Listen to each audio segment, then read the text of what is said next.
যুক্তরাষ্ট্রের president Donald Trump বলেছেন তার গাজা নিয়ন্ত্রণের পরিকল্পনার অধীনে ফিলিস্তিনিদের উপত্যকাটিতে ফেরার কোনো অধিকার দেওয়া হবে না। সোমবার মার্কিন সংবাদ মাধ্যম ফক্স নিউজকে দেয়া এক সাক্ষাৎকারে একথা বলেন তিনি। গাজা উপত্যকাটি যুক্তরাষ্ট্রের নিয়ন্ত্রণে নেয়ার পরিকল্পনার কথা কয়েকদিন ধরে বলছেন ট্রাম্প। ওই পরিকল্পনা নাকচ করে দিয়েছে আরব দেশগুলো।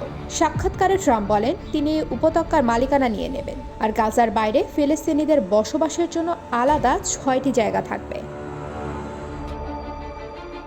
সাক্ষাৎকারে ট্রাম্পকে প্রশ্ন করা হয় গাজায় ফিলিস্তিনিরা ফেরার অধিকার পাবেন কিনা। জবাবে তিনি বলেন না, তারা পাবেন না, কারণ তাদের আরও ভালো থাকার জায়গা পেতে যাচ্ছেন। অন্য ভাষায় বলতে গেলে আমি তাদের জন্য একটি স্থায়ী জায়গা গড়ে তোলার কথা বলছি, কারণ এখন যদি তাদের ফিরতে হয় তাহলে কয়েক বছর লেগে যাবে। গাজা বসবাসযোগ্য নয়।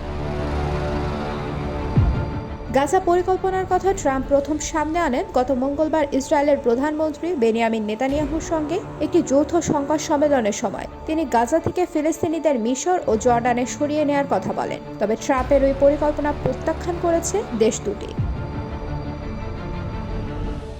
সাক্ষাৎকারে ট্রাম্পের ভাষ্যমতে গাজার 20 লাখের বেশি ফিলিস্তিনের জন্য তিনি সুন্দর একটি এলাকা গড়ে তুলবেন।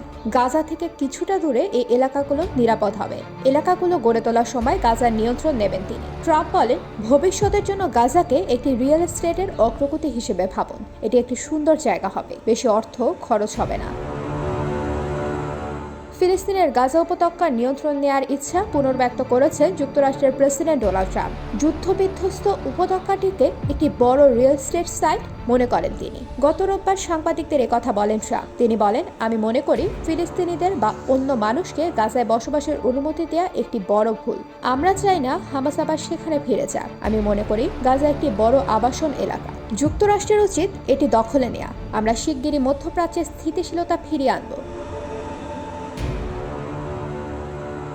জাতিসংঘের তথ্যানুসারে ইসরায়েলের হামলায় গাজার 90% মানুষ বাস্তুচ্যুত হয়েছে। তাদের অনেককে বারবার জায়গা বদল করে সরে যেতে হয়েছিল। ডোনাল্ড ট্রাম্প যুক্তরাষ্ট্রের সাবেক একজন বড় আবাসন ব্যবসায়ী। তিনি গাজাকে বিধ্বস্ত স্থান হিসেবে বর্ণনা করে এটি সমতল ও ঠিক করা হবে বলে মন্তব্য করেন। ট্রাম্প আবারও পরামর্শ দেন মধ্যপ্রাচ্যের অন্যান্য দেশ বাস্তুচ্যুত ফিলিস্তিনিদের সুন্দর জায়গায় বাড়িঘর করে দেবে।